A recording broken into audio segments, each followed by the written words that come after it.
नमस्कार, न्यूज के इकलौते फैमिली शो न्यूज की पाठशाला में आप सभी का बहुत स्वागत। मैं हूं सुशांत सिन्हा। ये वो पाठशाला जहां सबकी क्लास लगती है। ये वो पाठशाला जो प्रधानमंत्री से लेकर आम पब्लिक तक सब बैठकर देखते हैं। और आज पाठशाला में क्या क्या है, कौन कौन सी क्लास लगाने वाला हूं, पहले आपको यह बता देता हूं। तिहाड़ से बाहर आते ही अरविंद केजरीवाल ने कौन सी बहुत बड़ी गलती कर दी है, आज इसके बारे में बात होगी। जमानत के आदेश की वो एक लाइन जिससे केजरीवाल के साथ खेला हो गया है क्या?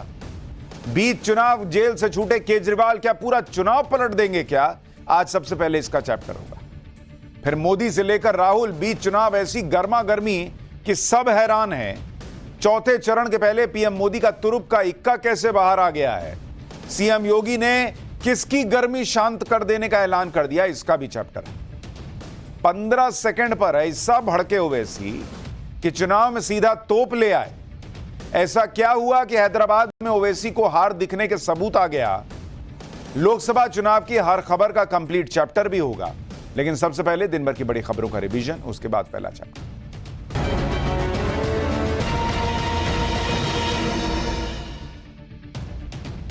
महिला पहलवानों से यौन शोषण के मामले में कुश्ती संघ के पूर्व अध्यक्ष बृजभूषण शरण सिंह को राउज एवेन्यू कोर्ट से बड़ा झटका लगा।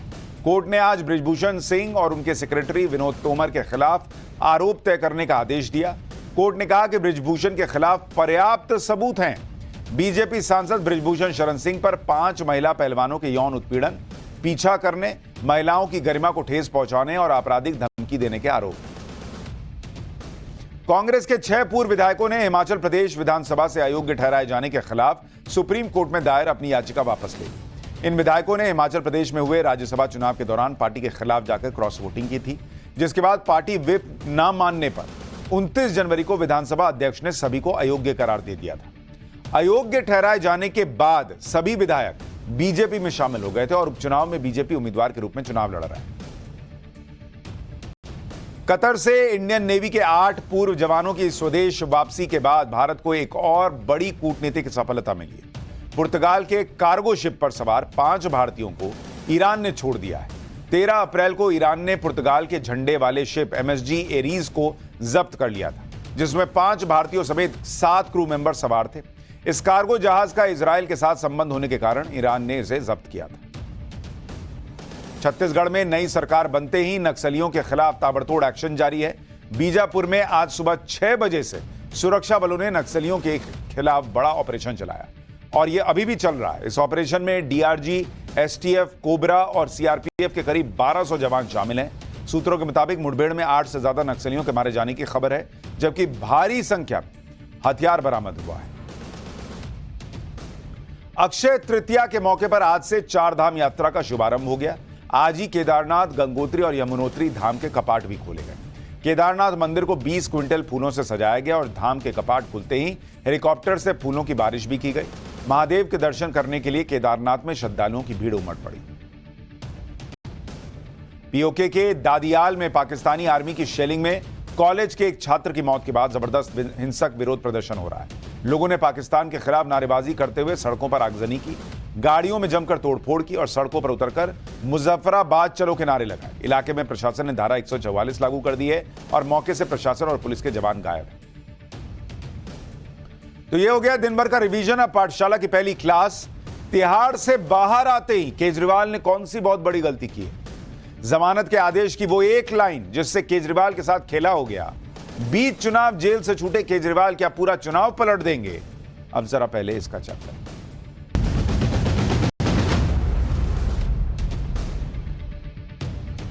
पचास दिन जेल में बिताने के बाद अरविंद केजरीवाल आज जेल से 23 दिन के लिए बाहर आए, और वो भी तब जब सुप्रीम कोर्ट से उन्हें अंतरिम जमानत मिली है, तो बाहर आने का रास्ता बन पाया है। लेकिन ऐसा नहीं है कि केस खत्म हो गया या कोई बाइज्जत बरी हो गए हैं साहब। अंतरिम जमानत मिली है, वो भी खाली चुनाव प्रचार के लिए। लेकिन माहौल बनाना तो केजरीवाल एंड कंपनी से हमेशा से सीखने लायक रहा। केजरीवाल बड़े धूम धड़ाके से तिहाड़ से बाहर आए। ऐसा लग रहा है जैसे छूट गए। अब शराब घोटाले का जो आरोप था वो कुछ था ही नहीं, और उनके लोगों ने भी पूरा माहौल बना दिया। केजरीवाल भी तिहाड़ से बाहर आते ही जोश जोश में बड़ी बड़ी बातें कह गए, लेकिन तिहाड़ से बाहर आते ही केजरीवाल ने एक बहुत बड़ी गलती भी कर दी। वो गलती क्या की उन्होंने, वो आपको आगे बताऊंगा, और यह भी बताऊंगा कि जमानत के ऑर्डर की वो लाइन कौन सी है जिससे केजरीवाल के साथ खेला हो गया है। लेकिन उससे पहले देखिए कि केजरीवाल ने जेल से छूटते ही बाहर आकर कहा क्या है। देखिए ना, आसपास पूरे लोग जमा हो गए और उसके बाद केजरीवाल ने माइक ले लिया, गाड़ी की छत से बाहर आ गए। सुनिए क्या बोले। सबसे पहले मैं हनुमान जी के चरणों में वंदना करना चाहता हूं। हनुमान जी के आशीर्वाद से, हनुमान जी के आशीर्वाद से आज मैं आप सब लोगों के बीच में हूं। मैं सुप्रीम कोर्ट के जजेस का शुक्रिया अदा करना चाहता हूं, जिनकी वजह से आज मैं आप लोगों के बीच में हूं। मैं तन मन धन से लड़ रहा हूं, संघर्ष कर रहा हूं तानाशाही के खिलाफ, लेकिन 140 करोड़ लोगों को तानाशाही से लड़ना पड़ेगा। कल सवेरे 11 बजे कनॉट प्लेस हनुमान मंदिर में मिलेंगे। कल 1 बजे पार्टी ऑफिस में प्रेस कॉन्फ्रेंस होगी। केजरीवाल कुछ दिन के लिए जेल से बाहर क्या आए, केजरीवाल की पार्टी और इंडी गठबंधन ने माहौल पूरा ऐसा बना दिया जैसे केजरीवाल बाहर आ गए तो पता नहीं क्या बाजी पलट दे। कोई कह रहा है कि इंडी गठबंधन में जान आ गई, तो इसका मतलब मान रहे हो अभी तक जान नहीं थी। कोई कह रहा है कि अब तो चुनाव ही पलट जाएगा, तो मान रहे हो कि अभी तक नहीं पलटा हुआ था। वो जो नैरेटिव बेचा जा रहा था कि मोदी तो गए हो, इसका मतलब वो स्थिति नहीं थी, क्योंकि अभी आप कह रहे हो कि अब केजरीवाल आ गए तो अब पलटेगा, तो इसका मतलब अभी तक तो नहीं पलटा था ना। कोई नरेंद्र मोदी को कोस रहा है, कोई कह रहा है कि तानाशाही का काल केजरीवाल। लेकिन केजरीवाल के नाम पर जो लोग माहौल बना रहे हैं वो शायद ये चाहते हैं कि आप भूल जाएं कि केजरीवाल आज भी वही केजरीवाल हैं जिन्हें शराब घोटाले के मामले में ईडी मास्टरमाइंड और किंगपिन बता चुकी है। निचली अदालत और हाईकोर्ट उनकी गिरफ्तारी को सही बता चुकी है, और सुप्रीम कोर्ट में अभी उनकी गिरफ्तारी सही थी या नहीं इस पर फैसला आया नहीं है। यानी अब भी केजरीवाल का स्टेटस वही है कि शराब घोटाले में उन पर गंभीर आरोप हैं, जिसकी वजह से वो 50 दिन जेल में काट कर आए। यानी माहौल बनाने वाले चाहते हैं कि आप ये सारे फैक्ट्स भूल जाएं और सिर्फ उनके नैरेटिव पर विश्वास करें। केजरीवाल के लोग और आम आदमी पार्टी के नेता केजरीवाल की रिहाई पर बातें ऐसी ऐसी कर रहे हैं जैसे केजरीवाल को मिली इत्तू सी बेल से कोई बहुत बड़ी क्रांति हो गई है। आम आदमी पार्टी के नेता क्या रहे हैं भाई, सुनिए जरा। कह रहे हैं सत्य परेशान हो सकता है, पराजित नहीं। ऐसा लग रहा है, मैंने कहा ना, ऐसा लग रहा है जैसे केस ही खत्म हो गया इन पे से। लोकतंत्र बचाने सुप्रीम कोर्ट सामने आया, लोकतंत्र बचाने। अभी वो बताएगा सुप्रीम कोर्ट की भैया गिरफ्तारी सही थी या नहीं और इन पर जो आरोप लगे उनका क्या। तानाशाही के खिलाफ उम्मीद की किरण है केजरीवाल। अब देश केजरीवाल का कमाल देखेगा। यानी एक तरह से फिर यह माहौल बना दिया गया कि राहुल गांधी, ममता बनर्जी, लेफ्ट वगैरह वगैरह सारी पार्टियां, सब ठंडा मामला था। अब यहां से चुनाव शुरू हुआ क्योंकि केजरीवाल आ गए। यानी आम आदमी पार्टी ऐसा माहौल बना रही है जैसे केजरीवाल को सुप्रीम कोर्ट ने मानो निर्दोष करार दिया। आम आदमी पार्टी को सुनिए, फिर बताता हूं कि केजरीवाल को मिली राहत पर क्या चुनाव का माहौल बदलेगा या नहीं बदलेगा। है पराजित नहीं। आज माननीय सर्वोच्च न्यायालय का ऐतिहासिक फैसला आया। चुनाव के प्रचार के लिए अंतरिम जमानत की राहत अरविंद केजरीवाल को देना एक बहुत ही स्वागत योग्य फैसला है। हम सब लोग इसका स्वागत करते हैं और अब पूरे देश में एक सकारात्मक वातावरण बनेगा। जो अन्याय, अत्याचार और तानाशाही है देश के प्रधानमंत्री और भारतीय जनता पार्टी की, उसका अंत होगा। अब देश केजरीवाल का कमाल देखेगा। अरविंद केजरीवाल को बेल मिलने की खबर जैसे ही बाहर आई, सीएम हाउस में उनके स्वागत की खास तैयारियां शुरू हो गई। ऑटो में भर भर कर फूल लाए गए। ये देखिए, ऑटो में भर कर फूल लाए गए। पूरे सीएम हाउस को फूलों से सजाने की तैयारी शुरू कर दी गई। केजरीवाल पर फूलों की बारिश की व्यवस्था भी की गई। ये आएंगे सर तो कैसे फूल बरसाने, ये देखिए फूल बरसाने वाली मशीन लगाई गई, बाकायदा ब्लोअर लगाया गया। जैसे फिल्मों में आप नहीं देखते हैं कि कोई शॉट होता है उसमें मान लीजिए कोई आ रहा है तो उसमें फूल बरसते हैं, तो उस तरह से फूल बरसाने के लिए वहां ब्लोअर लगाया गया। और फूल उड़ाने की प्रैक्टिस भी हुई कि मान लीजिए उस वक्त आया नहीं चला तब तो पूरी प्रैक्टिस हुई है कि केजरीवाल आएंगे तो कैसे घन घन फूल बरसाना है उन पर। वहीं सीएम हाउस के बाहर आतिशबाजी भी हुई। आम आदमी पार्टी के कार्यकर्ताओं ने जमकर पटाखे छोड़े। तिहाड़ के बाहर भी जश्न का माहौल देखने को मिला। बेल की खबर मिलते ही सैकड़ों कार्यकर्ता जेल के बाहर पहुंचे और एक दूसरे को मिठाई भी खिलाई। तिहाड़ से लेकर सीएम हाउस और आम आदमी पार्टी के दफ्तर तक जश्न की तैयारियां दिखी और जब केजरीवाल सीएम आवास पहुंचे तो संजय सिंह ने माला पहनाकर केजरीवाल का स्वागत किया और संजय सिंह तो इतने जोश में थे कि केजरीवाल को गोद में ही उठा लिया। ऐसा लग रहा था कि अरविंद केजरीवाल जेल से नहीं बल्कि कोई जंग या चुनाव जीत कर आ रहे हो। आम आदमी पार्टी के नेता भी इसे ऐसे ही प्रोजेक्ट कर रहे हैं। आम आदमी पार्टी के नेताओं को एक बार सुनिए, उसके बाद सुनाऊंगा केजरीवाल की जमानत पर विपक्ष के नेताओं का क्या रिएक्शन आया। ये सत्य की विजय है, ये इस देश के लोकतंत्र की विजय है, ये इस देश के संविधान की विजय है। भारतीय जनता पार्टी ने इस देश में तानाशाही खड़ी करने के लिए कोई कसर नहीं छोड़ी है। जिस प्रकार से विपक्ष पे हमला हो रहा है, जिस तरह से ईडी और सीबीआई का प्रयोग हो रहा है, जिस तरह से चुनाव की घोषणा के बाद एक चुने हुए मुख्यमंत्री को जेल में डाल दिया गया, लेकिन मैं सुप्रीम कोर्ट का धन्यवाद करती हूं कि सुप्रीम कोर्ट सामने आया लोकतंत्र को बचाने के लिए, संविधान को बचाने के लिए। और जब जब इस देश में लोकतंत्र और संविधान खतरे में रहा है, सुप्रीम कोर्ट सामने आया है। पूरे देश में इसको लेकर के खुशी की लहर है।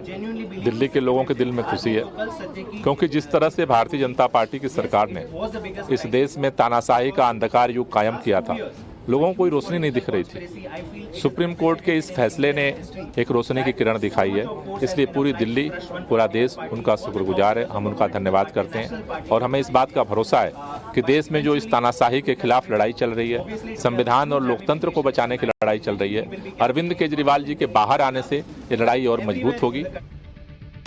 उधर इंडी गठबंधन वाले तो अलग ही लेवल पर हैं। केजरीवाल को बेल मिलने पर वो इतने जोश में हैं जैसे लग रहा है कि केजरीवाल के प्रचार से ही इंडी गठबंधन की सरकार बन जाएगी। शरद पवार ने लिखा कि वो केजरीवाल को सुप्रीम कोर्ट से जमानत मिलने के फैसले का स्वागत करते हैं। इंडिया लोकतंत्र की रक्षा के लिए तत्पर रहेगा। पश्चिम बंगाल की सीएम ममता बनर्जी ने लिखा कि केजरीवाल को अंतरिम जमानत मिलने से वो बहुत खुश हैं। चुनाव के मद्देनजर इससे काफी मदद मिलेगी। झारखंड के पूर्व मुख्यमंत्री हेमंत सोरेन की तरफ से सोशल मीडिया पर लिखा गया कि तानाशाही ताकतों को यह दिखाना है कि देश बाबा साहब डॉक्टर भीमराव अंबेडकर जी के संविधान के अनुसार चलेगा। आज अंतरिम बेल मिलने पर दिल्ली के मुख्यमंत्री अरविंद केजरीवाल जी को बधाई और जोहार। उनकी संघर्ष की साथी सुनीता जी और परिवार के अन्य सदस्यों को भी हार्दिक बधाइयां।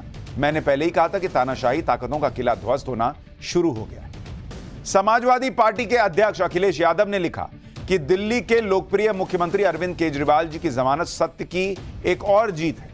इंडी गठबंधन की शक्ति और एकजुटता बीजेपी के दुख दर्द देने वाले राज से भारत की जनता को मुक्ति दिलवाने जा रही है। यानी सबने मिलकर माहौल वही बनाया हुआ है कि अब जो है वो खेला हो गया। केजरीवाल को अंतरिम जमानत मिलने पर वो कांग्रेस भी खुशी से उछल रही है जो पंजाब में आम आदमी पार्टी के खिलाफ चुनाव लड़ रही है। वो कांग्रेस भी खुश है। सुनिए कांग्रेस के नेता क्या कह रहे हैं, फिर बताता हूं कि केजरीवाल की जमानत पर राघव चड्ढा क्या कह रहे हैं।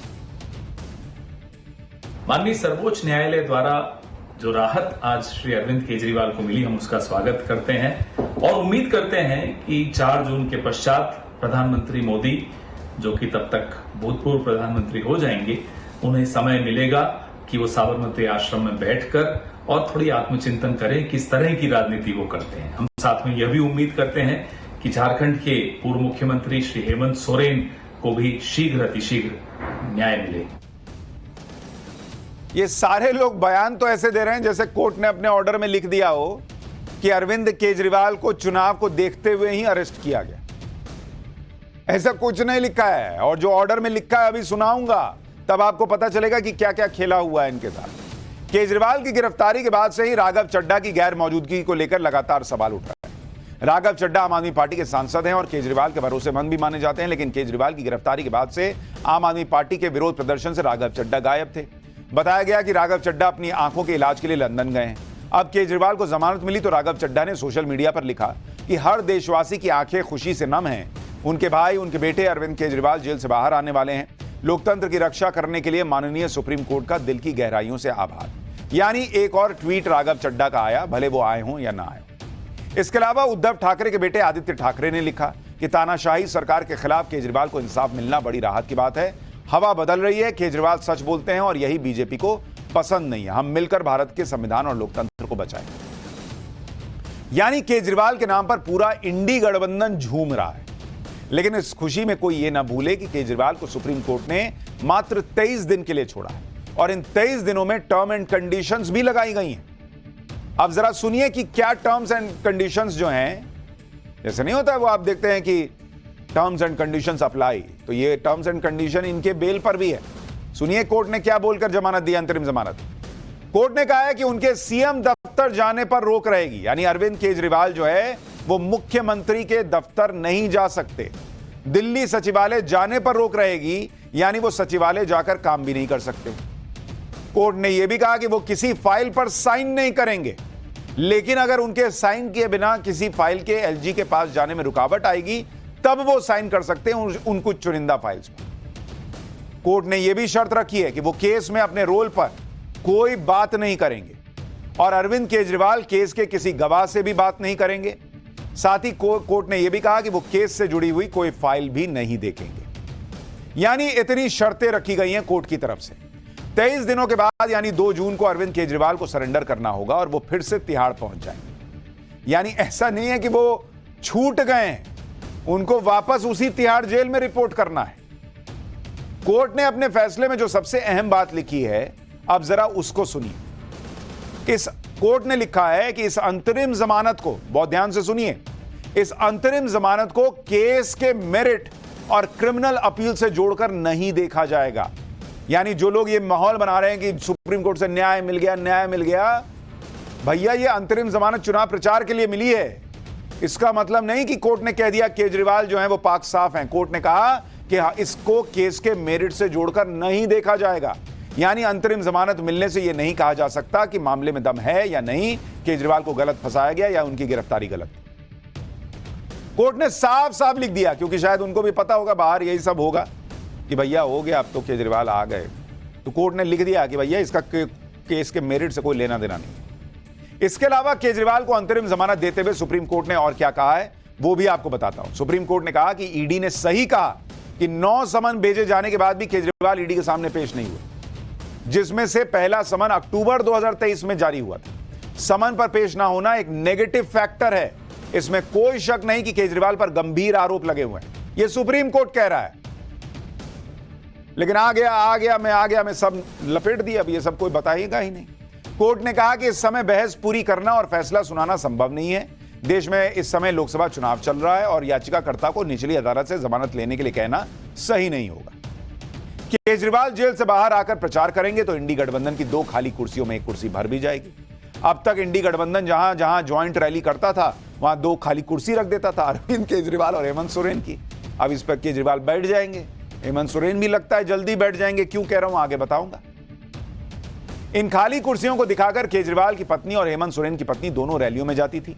केजरीवाल की तरह हेमंत सोरेन को भी ईडी ने अरेस्ट किया हुआ है। केजरीवाल तो फिलहाल के लिए छूट गए, लेकिन हेमंत सोरेन अभी भी जेल में है और अब केजरीवाल के छूटने के बाद उन्हें भी उम्मीद होगी कि केजरीवाल की तरह उन्हें भी राहत मिल जाएगी। वो भी कहेंगे कि मैं भी नेता हूं, मुझे भी प्रचार करना है। आज केजरीवाल पर सुप्रीम कोर्ट के ऑर्डर के बाद सवाल हेमंत सोरेन के मामले में भी उठा कि क्या हेमंत सोरेन को केजरीवाल की तरह चुनाव प्रचार के लिए कुछ दिन की बेल मिल सकती है। हेमंत सोरेन ने सुप्रीम कोर्ट में याचिका लगाई थी कि हाईकोर्ट ने गिरफ्तारी के खिलाफ उनकी याचिका पर सुनवाई करने के 55 दिन बाद भी फैसला नहीं सुनाया और हेमंत सोरेन को लोकसभा चुनाव के लिए अपनी पार्टी झारखंड मुक्ति मोर्चा के उम्मीदवारों के पक्ष में प्रचार करने के लिए राहत मिलनी चाहिए। इस पर 29 अप्रैल को सुप्रीम कोर्ट ने नोटिस जारी कर दिया था और उसके बाद 3 मई को हाईकोर्ट ने अपना फैसला सुना दिया और गिरफ्तारी को वैध बता दिया। अब सुप्रीम कोर्ट ने कहा कि हाईकोर्ट अपना फैसला सुना चुका है, इसलिए सुप्रीम कोर्ट में हेमंत सोरेन की अर्जी अब अर्थहीन है। सुप्रीम कोर्ट ने कहा कि इस मामले में हाईकोर्ट के ऑर्डर को चैलेंज करने वाली नई याचिका लगानी होगी। इस पर हेमंत सोरेन के वकील कपिल सिब्बल ने कोर्ट से गुहार लगाई कि इस अर्जी को अर्थहीन न मानकर इसी पर सुनवाई कर ली जाए, क्योंकि नई अर्जी पर ईडी जवाब देने के लिए और टाइम मांगेगी, जिससे राहत मिलने में और देरी हो सकती है। लेकिन सुप्रीम कोर्ट ने कह दिया कि नई अर्जी में सारी दलीलों पर विचार किया जाएगा। इस केस की सुनवाई अब सोमवार यानी 13 मई को होगी और जब 13 मई को सुनवाई होगी तो हेमंत सोरेन को भी उम्मीद होगी कि जैसे केजरीवाल को प्रचार के लिए 23 दिन की छूट मिल गई है, वैसे उन्हें भी प्रचार के लिए छूट मिल जाएगी। वो भी कहेंगे मैं भी नेता, मेरी भी पार्टी, मैं भी चुनाव लड़ रहा हूं, मतलब मेरी पार्टी भी चुनाव लड़ रही है, तो केजरीवाल प्रचार करेंगे, मैं नहीं करूंगा। झारखंड में 4 चरण में लोकसभा चुनाव हो रहे हैं और वहां पहले चरण की वोटिंग 13 मई को 13 मई से शुरू हो रही है। केजरीवाल की तरह हेमंत सोरेन भी राहत चाहते हैं और इसी बात से कुछ लोग ये कह रहे हैं कि इस तरह से तो चुनाव प्रचार के नाम पर हर नेता बाहर आने की डिमांड करने लगेगा। कई लोग ऐसे हैं जो केजरीवाल पर सुप्रीम कोर्ट के फैसले को लेकर अपनी अलग राय रख रहे हैं। जैसे सुप्रीम कोर्ट के एक वकील हैं जय अनंत देहदराई, जिनका नाम आपने वो महुआ मोइत्रा वाले केस में सुना था। उन्होंने ट्वीट किया, उन्होंने लिखा कि सुप्रीम कोर्ट के प्रति पूरा सम्मान है, लेकिन केजरीवाल को अंतरिम जमानत देने के सुप्रीम कोर्ट के तर्क से वो पूरी तरह असहमत है, क्योंकि चुनाव प्रचार के लिए 1 जून तक जमानत दी गई है और ये एक खतरनाक मिसाल कायम करेगा। वो कह रहे हैं कि अब कोई भी विचाराधीन कैदी चुनाव के लिए अंतरिम जमानत का दावा करेगा और केजरीवाल के मामले का हवाला देकर समानता का दावा करेगा। अभी तक खुद के या किसी अपने के स्वास्थ्य या परिवार में शादी के अलावा अंतरिम जमानत देने का कोई वैध कारण नहीं रहा है, लेकिन इस गंभीर मामले में अलग राय रखी गई, जबकि आरोपी व्यक्ति प्रभावशाली है, सबूतों के साथ छेड़छाड़ करने और गवाहों को डराने में सक्षम है। यानी वो ये चिंता जता रहे हैं और ऐसी चिंता सोशल मीडिया पर कई लोग जता रहे हैं कि अब कल को कोई भी जो विचाराधीन कैदी है, अंडर ट्रायल है, मान लीजिए वो भी कहे कि हम निर्दलीय चुनाव लड़ेंगे और उसके बाद कहे कि हमको भी जमानत दीजिए, हमको भी प्रचार करना अपना, जैसे केजरीवाल को मिला है, फिर क्या होगा? ये सवाल पूछ रहे हैं लोग। ऐसी ही बातें कुछ और लोग भी कर रहे हैं। जैसे बीजेपी मुंबई प्रदेश के उपाध्यक्ष हितेश जैन ने सोशल मीडिया पर लिखा कि केजरीवाल को लीगल मेरिट पर नहीं, कैंपेन के लिए अंतरिम जमानत मिली है। केजरीवाल को गंभीर आरोपों के बीच छोड़ा जा रहा है। सुप्रीम कोर्ट के इस ऑर्डर में न सिर्फ गलती हुई, बल्कि कई मामलों में यह चौंकाने वाला है, क्योंकि इतिहास में पहले कभी भी किसी को कैंपेन करने के लिए कोर्ट से अंतरिम जमानत नहीं मिली। चौंकाने वाली बात यह है कि केजरीवाल खुद 2024 का चुनाव तक नहीं लड़ रहे। इसी तरह से बीजेपी के प्रवक्ता अजय आलोक ने लिखा कि यह सुप्रीम कोर्ट है जो पिछले 6 सालों से शराबबंदी के मामले में सुनवाई का समय नहीं निकाल पाता, जिसमें 7 लाख गरीब आम आदमियों पर मुकदमा चल रहा है, 1 लाख लोग जेल जा चुके हैं, लेकिन केजरीवाल की जमानत के लिए विशेष सुनवाई हुई। यानी सुप्रीम कोर्ट के फैसले को लेकर अलग अलग राय लोग जाहिर कर रहे हैं, लेकिन चुनाव प्रचार के लिए अंतरिम जमानत मिलने का फैसला बहुत लोगों को के गले से नीचे नहीं उतर रहा। चुनाव प्रचार के नाम पर नेताओं को छूट मिलने को लेकर कल ईडी भी ऐसी ही बात अपने हलफनामे में कह चुकी है कि भाई अब तक किसी भी राजनेता को प्रचार करने के लिए अंतरिम जमानत नहीं दी गई। अगर कोई नेता कस्टडी में है, चुनाव लड़ रहा है, तो उसे भी अपने प्रचार के लिए जमानत आज तक नहीं मिली। जो चुनाव लड़ रहा है उसको जमानत नहीं मिली। ये तो चुनाव लड़ भी नहीं रहे भाई लोकसभा का। पिछले 5 साल में लगभग 123 चुनाव हुए हैं और अगर प्रचार के लिए जमानत दी जाने लगी तो किसी भी नेता को अरेस्ट ही नहीं किया जा सकता, ये ईडी ने कहा था, और ना ही न्यायिक हिरासत में रखा जा सकता है, क्योंकि चुनाव तो पूरे साल चलते रहते हैं। ईडी ने यह भी कहा था कि एक नेता किसी सामान्य नागरिक को मिलने वाले अधिकारों से अलग स्पेशल स्टेटस का दावा नहीं कर सकता और सामान्य नागरिक की ही तरह अपराध करने पर गिरफ्तार या हिरासत में लिया जा सकता है। ईडी ने हलफनामे में कहा था कि केजरीवाल को कैंपेन के लिए छूट देने का मतलब यही होगा कि कानून की नजर में आम आदमी और नेता का अंतर दिखेगा, इसलिए केजरीवाल को कैंपेन करने के आधार पर राहत नहीं मिलनी चाहिए। लेकिन इन दलीलों को सुप्रीम कोर्ट ने नहीं माना और केजरीवाल को चुनाव प्रचार के लिए अंतरिम जमानत दे दी। चुनाव प्रचार के आधार पर बेल लेने को लेकर बहुत बहस हो रही है और आज सुप्रीम कोर्ट में इसी बात पर कट्टरपंथी अमृतपाल का भी जिक्र हो गया। वो अमृतपाल याद है ना आपको, वो खालिस्तानी वाला। आज केजरीवाल को अंतरिम जमानत पर सुनवाई के दौरान ईडी ने यह भी कहा कि जेल में बंद अमृतपाल ने भी चुनाव लड़ने के लिए जमानत मांगी। केजरीवाल को जमानत मिलने से एक गलत मिसाल कायम होगी। हालांकि ईडी की इस दलील को सुप्रीम कोर्ट ने खारिज कर दिया। अमृतपाल ने पंजाब के खंडूर साहिब से चुनाव लड़ने के पंजाब और हरियाणा हाईकोर्ट से जमानत मांगी थी। अमृतपाल ने नामांकन दाखिल करने के लिए 7 दिनों की जमानत देने की याचिका लगाई थी। पंजाब और हरियाणा हाईकोर्ट ने अमृतपाल की याचिका को खारिज कर दिया था।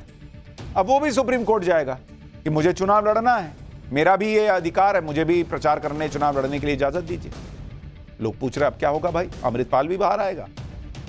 अब भले ही केजरीवाल बाहर आ गए, लेकिन लोग इस पर डिबेट कर रहे हैं कि केजरीवाल को चुनाव प्रचार के नाम पर अंतरिम जमानत मिलनी चाहिए थी या नहीं। लेकिन एक बात तो क्लियर है कि केजरीवाल को छूट केस के मेरिट पर नहीं मिली है। बीजेपी यही बात कह रही है कि अंतरिम राहत मिलने से केजरीवाल अपराध मुक्त नहीं हो गए, वो कुछ दिन के लिए प्रचार करने आ भी जाएंगे तो क्या हो जाएगा। 2014 और 2019 में भी तो केजरीवाल ने प्रचार किया था, लेकिन उससे विपक्ष को कुछ हासिल तो नहीं हुआ। दिल्ली बीजेपी के नेताओं को सुनिए, फिर आगे की बात बताता हूं। अंतरिम जमानत मिली है चुनाव प्रचार करने के लिए। और वो भी 1 जून तक। 2 जून को क्या, उसके बाद क्या? कई बार अपराधियों को पैरोल पे छोड़ा जाता है। बेल या जमानत मिलने का मतलब ये नहीं है कि आप अपराध मुक्त हो गए। शराब घोटाले में आप दोषी हैं, करोड़ों रुपए का घोटाला हुआ है और आप उसके सूत्रधार हैं। केस तो भी चल रहा है। मैं सिर्फ याद दिलाता हूँ, 2014 में भी अरविंद केजरीवाल प्रचार कर रहे थे, चुनाव लड़ भी रहे थे। 2019 में भी चुनाव प्रचार कर रहे थे, तो 2024 में भी करेंगे, उससे फर्क नहीं पड़ता है। उधर केजरीवाल की जमानत पर असम के मुख्यमंत्री हिमंता बिस्वा शर्मा अलग ही अंदाज में बोल रहे हैं। हिमंता ने कहा कि ये कैसी जमानत है जिसमें अभी बाहर आओ फिर अंदर जाओ। हिमंता ने कहा कि इस तरह की जमानत तो कोई सम्मानजनक व्यक्ति लेता भी नहीं। सुनिए उन्हें। क्या बेल मिला? बोले आप चोर हैं लेकिन आप 1 महीना का कैंपेन करो। वो बेल बोलता है क्या? कोई रेस्पेक्टफुल लोगों बेल लेगा ही नहीं, बोलेगा आई पोलाइटली डिक्लाइन। वो क्या बेल है कि आप जाओ 1 तारीख फिर वहां पास आ जाओ। लेकिन जेल से बाहर निकलते ही केजरीवाल ने जो बड़ी गलती कर दी, अब उसके बारे में आपको बताता हूं। तिहाड़ से जब केजरीवाल बाहर आ रहे थे तो उनसे कुछ रिपोर्टर्स ने उनका रिएक्शन लिया। सवाल किया गया कि ईडी के लिए क्या कहेंगे, तो केजरीवाल ने कहा कि जनता न्याय करेगी, जनता तानाशाही का अंत करेगी। केजरीवाल ने जनता न्याय करेगी वाली जो बात कही, वो एक तरह से शराब घोटाले के कानूनी केस और कानूनी लड़ाई को राजनीतिक लड़ाई में बदलने की बात है। लेकिन यहीं पर केजरीवाल से गलती हुई, क्योंकि कानूनी लड़ाई अपनी जगह है और राजनीतिक लड़ाई अपनी जगह। अब अगर केजरीवाल लोकसभा चुनाव में सीटें नहीं जीत पाए तो क्या इसे उनके केस पर जनता का फैसला मान लेना चाहिए? क्योंकि ऐसा होने के आसार भी हैं। भाई ट्रैक रिकॉर्ड है ना कि दिल्ली में तो ये जीतते नहीं हैं। मान लीजिए फिर 0 सीट आई तो ये मान लेना चाहिए कि पब्लिक ने फैसला कर दिया कि केजरीवाल पर उनकी राय क्या है। राजनीतिक लड़ाई में केजरीवाल लोकसभा चुनाव में दिल्ली में बीजेपी को अब तक हरा नहीं पाए। दिल्ली में पिछले 2 लोकसभा चुनाव में तो बीजेपी जीती ही और सभी 7 की 7 सीटें जीत गई। इस बार आम आदमी पार्टी और कांग्रेस ने गठबंधन भी कर लिया है, लेकिन इस गठबंधन के बावजूद बीजेपी को एज है। अब मुद्दा यह है कि जमानत के 23 दिनों में अरविंद केजरीवाल कहां और कितना प्रचार कर पाएंगे, क्योंकि केजरीवाल के जेल जाने के बाद आम आदमी पार्टी का कैंपेन सिर्फ एक ही मुद्दे पर चल रहा था कि केजरीवाल को गलत तरीके से गिरफ्तार किया गया, केजरीवाल को परेशान किया जा रहा है। जेल का जवाब वोट से कैंपेन भी आम आदमी पार्टी ने चलाया। दिल्ली में तो आम आदमी पार्टी और इंडी गठबंधन का कैंपेन पूरी तरह से डिरेल हो गया। अब केजरीवाल के बाहर आने के बाद आम आदमी पार्टी के चुनावी प्रचार को बूस्ट मिल सकता है, यह कहा जा रहा है। लेकिन सवाल है कि भाई केजरीवाल कहां कहां प्रचार कर पाएंगे, यह भी तो एक बड़ा सवाल है ना। क्योंकि अगर आप देखेंगे अभी दिल्ली की 4 सीटों पर उनकी पार्टी लड़ रही है, हरियाणा की 1, गुजरात की 2 और असम की 2। और दिल्ली में मतदान 25 मई को है, हरियाणा में 25 मई को है, पंजाब में 1 जून को है और गुजरात में 7 मई को मतदान पूरा हो गया। असम में दोनों सीटों पर मतदान हो चुका है। यानी केजरीवाल के पास 18 सीटों पर प्रचार करने के लिए मात्र 23 दिन है। और आज का दिन तो निकल ही गया, तो 22 दिन मान के चलिए। केजरीवाल को जमानत मिलने से आम आदमी पार्टी ऐसा माहौल बना रही है जैसे केजरीवाल के पास दिल्ली की 7 सीटें जीतने की चाबी आ गई। सच्चाई क्या है मैं दिखाता हूं। पश्चिमी दिल्ली से आम आदमी पार्टी के उम्मीदवार महाबल मिश्रा प्रचार करने के लिए एक पार्क में गए थे। महाबल मिश्रा बीजेपी पर आरोप लगा रहे थे, लेकिन जनता ने महाबल मिश्रा से ही तीखे सवाल पूछ लिए। जनता ने केजरीवाल पर और आम आदमी पार्टी पर भी आरोप लगाए। यह वीडियो बीजेपी ने सोशल मीडिया पर शेयर किया था। इसको सुनिए, आपको पता चल जाएगा कि केजरीवाल जी की कितनी हवा चल रही है दिल्ली में।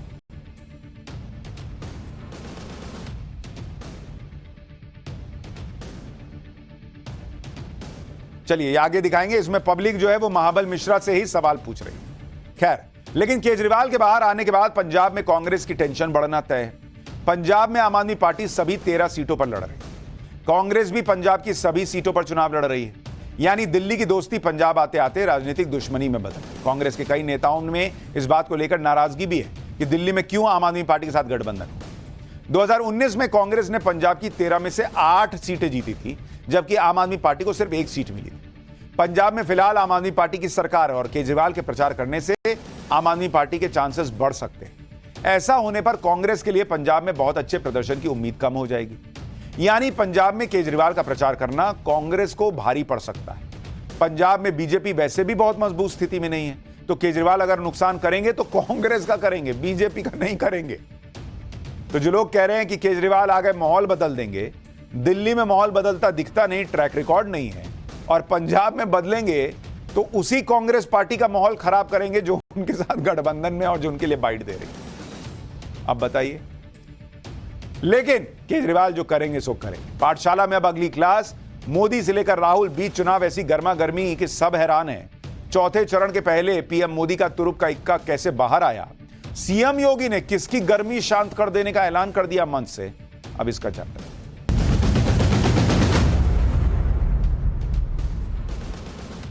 चुनाव के 3 चरण ही हुए हैं, लेकिन चौथा चरण आते आते चुनावी गर्मी इतनी बढ़ गई है कि नेताओं के एक के बाद एक भयंकर बयान आ रहे हैं। बीच चुनाव में इतनी गर्मा गर्मी हो गई है कि सब हैरान है। एक से बढ़कर एक बयान आ रहे हैं। जैसे कब्र में गाड़ दिया, मां का दूध पिया है, नानी भी आ जाए तो अकबर और औरंगजेब की औलाद, गुंडों की गर्मी, ऐसे सारे शब्दों का इस्तेमाल सब तरफ से हो रहा है। इंडी गठबंधन के ऐसे ही एक बयान का जिक्र आज प्रधानमंत्री नरेंद्र मोदी ने महाराष्ट्र की एक रैली में। पीएम ने कहा कि एक तरफ कांग्रेस है जो कहती है कि मोदी तेरी कब्र खुदेगी, और दूसरी तरफ नकली शिवसेना मुझे जिंदा गाड़ने की बात करती है। सुनिए पीएम को, फिर बताऊंगा कि पीएम ने बात कही क्यों। एक तरफ कांग्रेस है जो कहती है मोदी तेरी कब्र खुदेगी, और दूसरी तरफ ये नकली शिवसेना है जो मुझे जिंदा गाड़ने की बात करती है, और मुझे गाली देते हुए भी ये लोग तुष्टीकरण का पूरा ध्यान रखते हैं। मोदी की कब्र खुदेगी, मोदी को जिंदा गाड़ देंगे, और इसमें भी अपने वोट बैंक को पसंद आए वही गाली दागोगे क्या? प्रधानमंत्री नरेंद्र मोदी ने यह बात इसलिए की क्योंकि कुछ दिन पहले उद्धव ठाकरे की शिवसेना के नेता संजय राउत ने कहा था कि औरंगजेब का जन्म नरेंद्र मोदी के गांव में हुआ, इसलिए हमसे औरंगजेब की तरह बर्ताव करते हैं। संजय राउत ने यह भी कहा था कि औरंगजेब ने महाराष्ट्र को जीतने के लिए 27 साल तक लड़ाई लड़ी और आखिरकार उस औरंगजेब को महाराष्ट्र में दफन कर उसकी कब्र खोद दी। तो नरेंद्र मोदी कौन है? उद्धव ठाकरे की शिवसेना और उनके इंडी गठबंधन के लोगों के इस तरह के बयान का जवाब प्रधानमंत्री नरेंद्र मोदी ने महाराष्ट्र जाकर ही दिया। लेकिन प्रधानमंत्री नरेंद्र मोदी के लिए इंडी गठबंधन जिस तरह के शब्दों का इस्तेमाल कर रहा है, उसमें कई लोग इंडी गठबंधन की हताशा भी देख रहे हैं, क्योंकि बीजेपी का दावा तो यही है कि 3 चरण में उसने 190 से ज्यादा सीटें जीत ली हैं और अब चौथे चरण में चुनाव बिल्कुल क्लियर हो जाएगा। बीजेपी 400 पार का टारगेट लेकर चल रही है, लेकिन इंडी गठबंधन अभी इसी फेक नैरेटिव को बनाने में अटका है कि मोदी आए तो संविधान खत्म कर देंगे। लेकिन आज पीएम मोदी ने इस पर भी इंडी गठबंधन को बड़ा चैलेंज दिया। सुनिए पीएम मोदी ने क्या चैलेंज दिया, फिर बताता हूं कि अमित शाह ने राहुल गांधी को किस बात का चैलेंज दिया। मैं बड़े जिम्मेवारी के साथ कहना चाहता हूं और दायित्व के साथ कहना चाहता हूं, वंचित का जो अधिकार है, चाहे एससी हो, एसटी हो, ओबीसी हो, वंचित का जो अधिकार है, मोदी उसका चौकीदार है।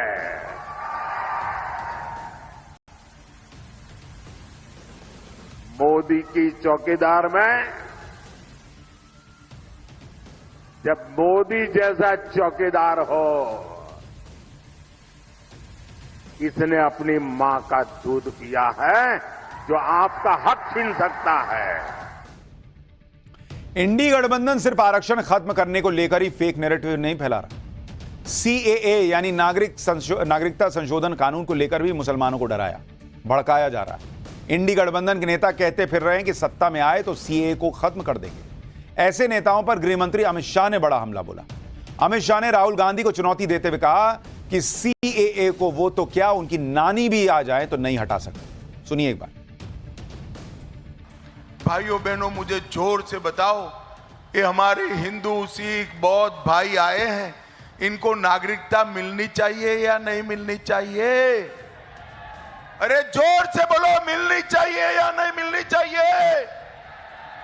ये राहुल बाबा कहता है, अखिलेश कहते हैं कि हम सीए को हटा देंगे। अरे राहुल बाबा, आप तो क्या, आपकी नानी भी ऊपर से वापिस आ जाए, इस सीए को नहीं हटा सकते।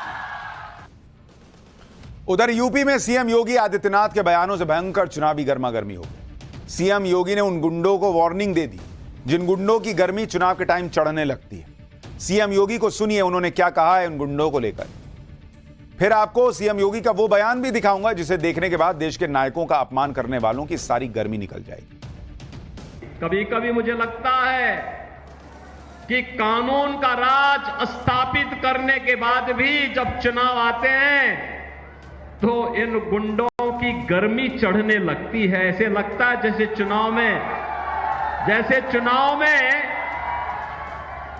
चुनाव आते ही इनको लगने लगता है कि जैसे अब ये लोग फिर से जनता पे अपना कहर ढाने लग जाएंगे। लेकिन इनकी गफलत है ये। भारतीय जनता पार्टी जनता जनार्दन के आशीर्वाद से उनकी सेवा करते हुए प्रधानमंत्री मोदी जी के नेतृत्व में लगातार कार्य कर रही है और चुनाव परिणाम आएंगे, गुंडों की गर्मी भी धीरे धीरे करके अपने आप शांत होती जाएगी। योगी जी तो खुलकर बोलते हैं, उन्होंने कहा गुंडों की गर्मी शांत हो जाएगी भैया जैसे जैसे नतीजे आएंगे।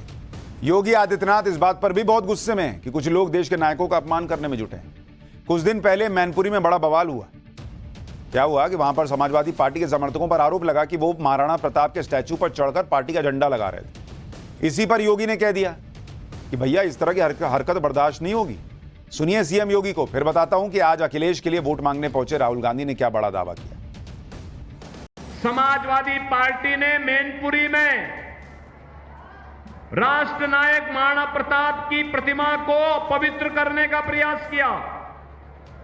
समाजवादी पार्टी के गुंडे मूर्ति के ऊपर चढ़ते हैं, मूर्ति में महाराणा प्रताप के आन मान शान के प्रतीक भाला को तोड़ने का प्रयास करते हैं, मूर्ति को पवित्र करते हैं, गाली गलौज करते हैं। इन अकबर और औरंगजेब की औलादों को बताया जाना चाहिए ये नया भारत है। इस नए भारत में राष्ट्र नायकों का अपमान भारत स्वीकार नहीं करता है। मुख्यमंत्री योगी आदित्यनाथ तो यूपी में बीजेपी के क्लीन स्वीप के टारगेट पर लगे हुए हैं। यूपी में बड़े से बड़ा एक्सपर्ट भी यही मान रहा है कि मोदी योगी की जोड़ी के सामने विपक्ष कहीं टिकता नहीं दिखेगा। लेकिन राहुल गांधी अलग ही दुनिया में। आज राहुल गांधी कन्नौज में अखिलेश यादव के समर्थन में रैली करने पहुंचे थे और वहां पर यह कहने लगे कि वो लिख कर दे रहे हैं कि नरेंद्र मोदी इस बार पीएम नहीं बनेंगे। राहुल गांधी ने तो यूपी में उस इंडी गठबंधन का तूफान भी बता दिया जिस इंडी गठबंधन के लिए सबसे बड़ी चुनौती ही उत्तर प्रदेश है। राहुल गांधी को सुनिए, उन्होंने कहा क्या है, फिर बताता हूं कि चुनाव में उस नेता की भी एंट्री हो गई। नरेंद्र मोदी का तुरुप का इक्का भी आ गया है, वो नेता आ गया जिसका सब इंतजार कर रहे थे। लेकिन पहले एक बार राहुल गांधी को सुनिए। मैं आपको लिख के दे रहा हूं, उत्तर प्रदेश में इंडिया गठबंधन का तूफान आ रहा है। आप लिख के ले लो, यहां पे बीजेपी की सबसे बड़ी, देश में सबसे बड़ी हार उत्तर प्रदेश में होने जा रही है। लिख के ले लो। क्यों? क्योंकि देश को उत्तर प्रदेश रास्ता दिखाता है और उत्तर प्रदेश ने मन बना लिया है कि उत्तर प्रदेश में बदलाव होना है और हिंदुस्तान में बदलाव होना है। हाल ही में उत्तर प्रदेश में हुए विधानसभा चुनाव में 399 सीट पर लड़ने वाली पार्टी के नेता, जिनकी पार्टी ने 1 या 2 सीट जीती थी, 399 पे लड़के 1 या 2 सीट जीतने वाले पार्टी के नेता लिख कर दे रहे हैं कि नरेंद्र मोदी यूपी में हार रहे हैं। राहुल गांधी से पिछली बार अपना गढ़ अमेठी तक नहीं बचा था भाई। इस बार तो वो अमेठी से लड़ने की हिम्मत नहीं दिखा पाए भाई। अगर इतनी लहर थी तो लड़ते अमेठी से। रायबरेली की सीट से वो चुनाव लड़ रहे हैं, उसके बारे में भी बीजेपी का दावा है कि वो रायबरेली भी हारेंगे। लेकिन राहुल गांधी को यूपी में इंडी गठबंधन का तूफान पता नहीं कैसे दिखा रहा है, ये तो वही जान। इंडी गठबंधन का असली तूफान तो पहले ही सैम पित्रोदा जैसे लोग ला चुके हैं, जो विरासत टैक्स और भारतीयों को लेकर रंगभेदी टिप्पणी कर चुके हैं। कांग्रेस को बैकफुट पर लाने वाले सैम पित्रोदा के बयानों पर अभी बवाल थमा नहीं था कि इस चुनाव में उस नेता की एंट्री हो गई जिसका बहुत लोग इंतजार कर रहे थे। मणिशंकर अय्यर कांग्रेस के नेता जो बीजेपी के लिए वोट बढ़ाने के लिए जाने जाते हैं, वो जितनी बार नरेंद्र मोदी को कोसते हैं, नरेंद्र मोदी को भर भर के फायदा होता है, नरेंद्र मोदी के तुरुप का इक्का जैसा है वो मणिशंकर अय्यर कहां गायब है लोग पूछ रहे थे। अब उनकी भी एंट्री हो गई। ये नेता मणिशंकर अय्यर, जिनको सब जानते हैं क्योंकि वो बार बार कांग्रेस का ही विकेट गिराते हैं, उनकी एंट्री हुई। आज अचानक मणिशंकर अय्यर फिर से सुर्खियों में आ गए। असल में मणिशंकर अय्यर का एक वीडियो वायरल हो रहा है जिसमें मणिशंकर अय्यर भारत को पाकिस्तान की इज्जत करने की नसीहत दे रहे हैं। जिस पाकिस्तान की दुनिया इज्जत नहीं करती क्योंकि वो कटोरा लेके घूम रहा है, उस पाकिस्तान की इज्जत करने की नसीहत दे रहे हैं मणिशंकर अय्यर। मणिशंकर अय्यर कह रहे हैं कि भारत को पाकिस्तान की इज्जत करनी चाहिए क्योंकि पड़ोसी मुल्क के पास एटम बम है। सुनिए एक बार इनको। वो भी एक सॉवरेन मुल्क है और कि उनकी भी इज्जत है, और उस इज्जत को कायम रखते हुए आप उनसे जितनी कड़ी बात करना चाहते हो करो, लेकिन बात तो करो। बंदूक को लेकर आप घूम रहे हो और उससे क्या हाल मिला? कुछ नहीं, तनाव बढ़ते जाता है। और कोई भी पागल वहां आ जाए तो क्या होगा देश का? उनके एटम बॉम्ब है। ये भी है। हाँ, हमारे पास है, लेकिन किसी पागल ने हमारे बम को लाहौर स्टेशन में फूटा तो 8 सेकंड के 8 पल के अंदर उसकी जो रेडियो एक्टिविटी है वो अमृतसर पहुंचेगी। ये भी इतना पास तो ऐसे बम वगैरह रखकर आप उसको इस्तेमाल करने का रोको। लेकिन यदि आपने उनसे बात की, उनको इज्जत अफजाया, तो तभी जाकर वो अपने बम के बारे में नहीं सोचेंगे। लेकिन आपको उनको ठुकरा दिया और बच्चे जैसे कुट्टी कहते रहे, तो कोई पागल वहां आ जाए, वो बम निकाल ले और फिर क्या होगा? यही डर जो पिछली सरकारों में था कि कहीं बम ना फोड़ दे पाकिस्तान, यही इज्जत दे देकर पाकिस्तान को सिर पर बैठाया गया था, जो नरेंद्र मोदी ने आकर नीचे उतारा और उसको उसकी औकात दिखाई पाकिस्तान को कि घर में घुस के ठोक देंगे, कायदे में रहो। और उसी का नतीजा है कि आज भारत के किसी भी हिस्से में, कश्मीर के आगे ये लोग आतंकवादी भेज नहीं पाते। जो हर हिस्से में बॉम्ब ब्लास्ट होते थे कांग्रेस के समय में, वो आज नहीं होते क्योंकि पाकिस्तान को इज्जत देनी बंद की। वो आतंकी भेज रहा है, उसको इज्जत दे। क्या लोग हैं बहुत से लोग। मणिशंकर अय्यर के इस बयान के बहाने अमित शाह ने कांग्रेस और इंडी गठबंधन को निशाने पर लिया। अमित शाह ने कहा कि पाकिस्तान से पीओके लाने की जगह कांग्रेस और इंडी गठबंधन देश की जनता को एटम बम का डर दिखा रहे हैं। अमित शाह ने एक बार फिर साफ कर दिया कि पीओके का एक एक इंच भारत का है, यह भारत का रहेगा और दुनिया की कोई ताकत इसे छीन नहीं सकती। अमित शाह को सुनिए, फिर आपको मणिशंकर अय्यर के कुछ और विवादित बयानों के बारे में बताऊं। आज मणिशंकर अय्यर हमें धमकी दे रहे हैं, देश को धमकी दे रहे हैं। पाकिस्तान को सम्मान दीजिए, उनके पास एटॉमिक बॉम्ब है। मैं कांग्रेस पार्टी और इंडी अलायंस वालों को कहना चाहता हूं, पाक ऑक्यूपाई कश्मीर भारत का है, इसको कोई नहीं छीन सकता, भारत से कोई नहीं छीन सकता। भाइयों बहनों, ये पाकिस्तान के पास से पाक ऑक्यूपाई कश्मीर लाने की जगह कांग्रेस पार्टी एटम बॉम्ब की बात कर भारत की जनता को डरा रही। मुझे मालूम नहीं है कि कांग्रेस पार्टी को क्या हो गया है। हमारी संसद ने सर्वानुमत से प्रस्ताव पारित किया है, संसद का स्टैंड है कि पाक ऑक्यूपाई कश्मीर भारत का है।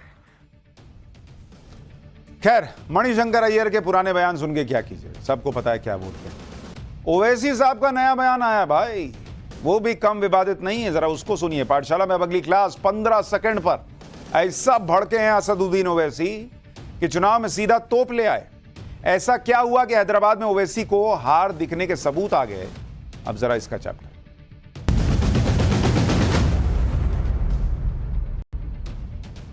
कल तक बीजेपी नेता नवनीत राणा ने 15 सेकंड वाले बयान के बाद मीठी मीठी बातें करने वाले ओवैसी अब अपने असली रंग में आ गए। कल तक तो ओवैसी विक्टिम कार्ड खेल रहे थे और सरेंडर मोड में चले गए थे कि भाई ठीक है, जो करना है कर दो, आओ हम क्या कर सकते हैं वगैरह वगैरह। मीडिया के सामने इंसानियत की बातें कर रहे थे। लेकिन इसके बाद जैसे ही ओवैसी चुनावी मंच पर पहुंचे, अपने वोटर को संबोधित करने लगे, वैसे ही ओवैसी के सुर और तेवर बदल गए। सुबह तक इंसानियत की बातें करने वाले ओवैसी शाम होते होते उकसाने वाली भाषा में बातें करने लगे। चुनाव में तोप ले आए भाई, और ये तोप कौन है अभी दिखाऊंगा। ओवैसी चुनावी सभा में अपने छोटे भाई अकबरुद्दीन को तोप बताने लगे। उन्होंने ये तक कह दिया कि छोटे को रोक कर रखा है, वरना वो किसी के बाप की नहीं सुनता। मतलब धमका रहे हैं कि ये अकबरुद्दीन ओवैसी को मैंने कंट्रोल किया, वरना वो किसी के बाप की नहीं सुनता। और जब इनका मामला वो 15 मिनट पुलिस हटा लो वाला कोर्ट में था, तो कहते थे कि नहीं वो तो कोर्ट में है, मैं क्या बोलूंगा। अब उनके इस नए बयान के बाद लोग पूछ रहे हैं कि ओवैसी ने छोटे को किस बात से रोक कर रखा है और वो क्या करना चाहता है जिसके लिए ओवैसी ने रोक कर रखा है, जरा बताएं दुनिया को। एक बार ओवैसी को सुनिए कैसे भड़काऊ बातें कर रहे हैं, फिर आपको बताऊंगा कि मीडिया के सामने मीठा मीठा बोलने वाले ओवैसी मंच पर जाकर उकसाऊ बातें कैसे करने लगते हैं। वो एमपी साहिबा जो महाराष्ट्र से आके छोटे अरे छोटे को रोक के रखा हूं, छोटे को बहुत रोक के रखा हूं। अगर जिस दिन मैं छोटे को बोला कि मियां मैं जरा आराम कर तो तुम संभाल लो, फिर तुम संभालो। छोटे तुमको मालूम ही क्या है छोटा क्या है नहीं मालूम तुमको, तोप है वो। बोर बच्चा है, सालार का बेटा है, बहुत मुश्किल से समझा के बिठाना पड़ता उनको, बहुत मुश्किल से। और उनको समझाने वाले का नाम असदुद्दीन ओवैसी है, किसके बाप को नहीं सुनने वाला है छोटा। बोल दूं कल से शुरू करो बैटिंग। अभी खाली उन्होंने टाइमिंग कर रहे, सिंगल ले रहे, 1 2 3 कर रहे। अगर शुरू हो गए T20 का तो फिर तुम्हारा भी T20 फिर कैसा होगा देखो। हाँ अरे आप बताइए, आप 15 सेकंड का दे इनको, 15 सेकंड। मुर्गी का बच्चा हूं मैं? हाँ 15 सेकंड का दे, बोलो ना कहां पे आना आता हूं मैं। ओवैसी एकदम भड़के हुए 15 सेकंड वाली बात पर, जबकि माधवी लता ने पहले ही क्लियर कर दिया कि 15 सेकंड का मतलब था कि 15 सेकंड में वोट देंगे और आपके मंसूबों को खत्म करेंगे।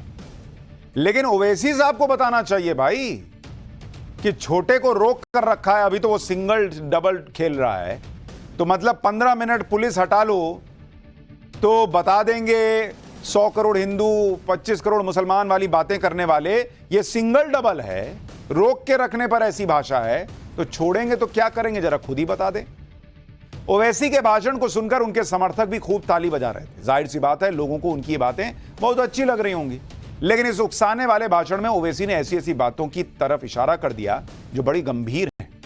सवाल यह है कि जो ओवैसी सुबह तक मुसलमानों को विक्टिम बता रहे थे, उन्हें डरा रहे थे, वो ओवैसी चुनावी सभा में अपने समर्थकों के बीच उकसाऊ बातें क्यों करने लग गए। आगे बढ़ने से पहले आपको ओवैसी के दोनों रूप दिखाता हूं जिसमें उनके तेवर में जमीन आसमान का अंतर नजर आएगा। एक बयान मीडिया के सामने और एक बयान वोटर के सामने। पहचानिए ये दोनों ओवैसी सेम लग रहे हैं क्या आपको? दे दीजिए 15 सेकंड ने बल्कि 1 घंटा ले लीजिए ना। हम भी देखना चाह रहे हैं कि आप में कितनी इंसानियत अभी बाकी है या नहीं है। करिए, कौन डर रहा है, कौन डर रहा है? हम तो तैयार हैं। अरे छोटे को रोक के रखा हूं, छोटे को बहुत रोक के रखा हूं। अगर जिस दिन मैं छोटे को बोला कि मियां मैं जरा आराम कर तो तुम संभाल लो, फिर तुम संभालो।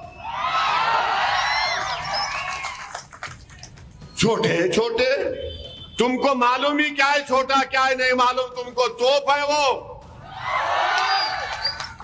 बोर बच्चा है, सालार का बेटा है, बहुत मुश्किल से समझा के बिठाना पड़ता उनको। फर्क देखा आपने? मीडिया के सामने क्या रूप, वोटर के सामने क्या रूप। ओवैसी के मुताबिक उन्होंने अपने छोटे भाई अकबरुद्दीन को बड़ी मुश्किल से रोक कर रखा, वरना न जाने वो क्या कर देता। अब इस बात का क्या मतलब हो सकता है? वैसे ऐसा पहली बार नहीं है जब ओवैसी ने मंच से लोगों को उकसाने वाली बात कही है। इससे पहले भी वो कई बार भड़काऊ बातें कह चुके हैं। इसके पीछे की वजह समझिए। दरअसल इस तरह के भाषण से चुनाव में तुष्टीकरण का सीधा फायदा मिलता है। लोगों के विकास और बुनियादी मुद्दों से ध्यान हटाने का मौका मिल जाता है। पुराने हैदराबाद में लोगों की शिकायतें हैं कि इस इलाके में पानी का संकट है, सैनिटेशन जैसे बहुत से काम अधूरे पड़े हैं। इसके अलावा तेलंगाना में ओवैसी के पास मात्र 5 विधायक हैं, वो भी विपक्ष में। ऐसे में लोगों से जुड़े मुद्दों को भड़काऊ बातों से दबाने में मदद मिल जाती है। भाई उनका सेंटिमेंट जगा दो, छोटे को दबा के रखा है, ये कर रखा है, वो किसी के बाप की नहीं सुनता, हो गया, वो खुश है, ताली मार रहा है। इसलिए ओवैसी के ऊपर ये आरोप लग रहे हैं कि वो असल मुद्दों से अपने वोटर्स का ध्यान हटाने के लिए, उनकी भावनाओं को भड़काने के लिए इस तरह के बयान दे रहे हैं। हैदराबाद में इस बात की चर्चा है कि पिछले 1 महीने से बीजेपी की प्रत्याशी माधवी लता जिस तरह से प्रचार कर रही हैं, उससे ओवैसी ब्रदर्स बहुत प्रेशर में है, तनाव में है ये दोनों भाई। इसके अलावा हैदराबाद में बड़ी संख्या में फर्जी वोटर्स कम हो गए, जिसका सीधा असर हैदराबाद के चुनाव पर पड़ने वाला है। लोगों का कहना है कि यही वजह है कि ओवैसी को बहुत फिक्र हो रही है कि उनकी सीट का क्या होगा, इसलिए ओवैसी अब ऐसे बयान देने लगे हैं। लेकिन ओवैसी के ऐसे बयान पर बीजेपी के फायर ब्रांड नेता टी राजा ने भी तगड़ा जवाब दिया। टी राजा को सुनिए, इसके बाद बताऊंगा वो सालार और वो तोप क्या है जिसकी बात ओवैसी कर रहा है। असदुद्दीन ओवैसी का तो कहना है कि छोटा भाई जो है वो तोप है, सालार का बेटा है, और अब तक जो सिर्फ केवल सिंगल खेले जा रहे थे, T20 तो अब तक बाकी है। अरे भाई, कौन सा मैच खेलना चाहते हो, किस ग्राउंड में खेलना चाहते हो, बताओ, हम आएंगे। बताओ कितनी फोर्स लेकर आना है, अकेले आना है या साथ में किसी को लेकर आना है, बताओ। T20 क्या है, अरे तुम दोनों भाइयों मिलकर तो मुसलमानों का सर्वनाश कर रहे हो, दोनों तो डुप्लीकेट मुसलमान हो। आज बताओ किस मुसलमान का तुमने कल्याण किया है, किस मुसलमान को तुमने विकास किया है, किसका विकास किया है। लेकिन ये दोनों भाई चुनाव आते ही बिल से बाहर निकलते हैं, भड़काऊ भाषण देते हैं, हिंदू मुसलमान करते हैं, पैसा कमाते हैं, फिर अपने अपने बिल में चुप जाते हैं। ओवैसी के भड़काऊ भाषण के बाद आज तोप और सालार शब्द बहुत ट्रेंड कर रहा है। ओवैसी ने अपने इस भाषण में छोटे भाई की तारीफ करते हुए कहा कि उनका छोटा भाई अकबरुद्दीन तोप है, सालार का बच्चा है। अब यह भी बताता हूं कि ओवैसी सालार का नाम क्यों ले रहे हैं। सालार का मतलब कमांडर या चीफ होता है। दरअसल ओवैसी के पिता और हैदराबाद के पूर्व सांसद सलाउद्दीन ओवैसी को लोग सालारे मिल्लत बुलाते थे। सालारे मिल्लत का मतलब मुस्लिम गुट का कमांडर होता है। सालार शब्द का कनेक्शन हैदराबाद के पीएम से भी रहा है। 1853 से 1883 के बीच मीर तुराब अली खान हैदराबाद के प्रधानमंत्री थे। 1857 की क्रांति में मीर तुराब ने अंग्रेजों का साथ दिया। मीर तुराब अली खान को बाद में सालार जंग की उपाधि मिली। हालांकि इतिहास के पन्नों में सालार शब्द की पहचान विदेशी आक्रांता के तौर पर रही। 11वीं सदी में महमूद गजनवी की सेना के सेनापति का नाम सालार मसूद गाजी था। लेकिन आज के दौर में ओवैसी अपने छोटे भाई के लिए सालार शब्द का इस्तेमाल कर रहे हैं।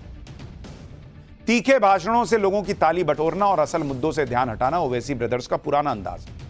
2012 में छोटे भाई ने 15 मिनट के लिए पुलिस हटाने की बात कही। 21 में भाई ने यूपी पुलिस को सबक सिखाने वाला बयान दिया। आपको याद होगा 2021 के यूपी चुनाव के दौरान ओवैसी मुस्लिम वोटर्स को इंप्रेस करने के लिए एक भड़काऊ भाषण दिए थे। इस भाषण में ओवैसी ने यूपी पुलिस को धमकाते हुए कहा था कि जब पीएम मोदी और सीएम योगी अपने पद से हट जाएंगे तो पुलिस वालों को कौन बचाएगा। इस बयान पर भी ओवैसी के समर्थकों ने बहुत ताली बजाई थी। एक बार याद दिलाता हूं वो बयान, सुनिए। मैं तो उन पुलिस के लोगों से कहना चाह रहा हूं, याद रखो मेरी इस बात को, हमेशा योगी मुख्यमंत्री नहीं रहेगा।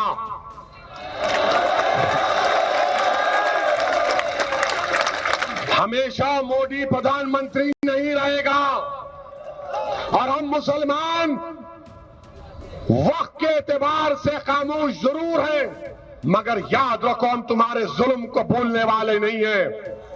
हम तुम्हारे जुल्म को याद रखेंगे।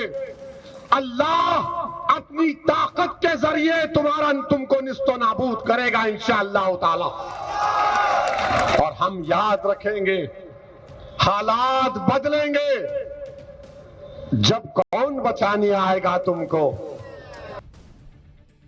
कितने कमाल की बात है। कोई कब्र में गाड़ने की बात कर दे, कोई मर जा मोदी के नारे लगा दे, कोई कौन बचाने आएगा ये पूछ ले, या कोई कह दे कि छोटे को अगर छोड़ दिया तो क्या होगा ये सोच लो। तमाम तरह की बातें हो, लेकिन सारी गालियां पड़ती नरेंद्र मोदी को हैं कि वही तानाशाह हैं, बाकी सब ठीक है। खैर, पब्लिक सब देखती है, सब जानती है। एक छोटा सा ब्रेक ले रहे हैं। ब्रेक के बाद अरविंद केजरीवाल से जुड़ी हुई एक बड़ी खबर आ रही है। वो बड़ी खबर इस छोटे से ब्रेक के बाद। और इस वक्त अरविंद केजरीवाल से जुड़ी हुई बड़ी खबर आ रही है, वो आपको बता देता हूं। अरविंद केजरीवाल कल से ही चुनाव प्रचार शुरू कर देंगे, ये इस वक्त की खबर आ रही है। बताया जा रहा है कि दक्षिणी दिल्ली में कल वो रोड शो करेंगे। शाम 4 बजे ये रोड शो शुरू होगा और केजरीवाल का ये रोड शो दक्षिणी दिल्ली से जो आम आदमी पार्टी के कैंडिडेट हैं सहीराम पहलवान उनके लिए होगा। तो आज ही अरविंद केजरीवाल को अदालत से अंतरिम जमानत मिली है चुनाव प्रचार करने के लिए और अरविंद केजरीवाल भी वक्त नहीं गंवा रहे। कल वो पहले हनुमान मंदिर जाएंगे सुबह 11 बजे, फिर 1 बजे वो एक प्रेस कॉन्फ्रेंस करने वाले हैं और उसके बाद चुनावी प्रचार की शुरुआत करेंगे शाम 4 बजे से, जब दक्षिणी दिल्ली में जो आम आदमी पार्टी के कैंडिडेट हैं सहीराम पहलवान उनके लिए रोड शो करेंगे। एक छोटा सा ब्रेक।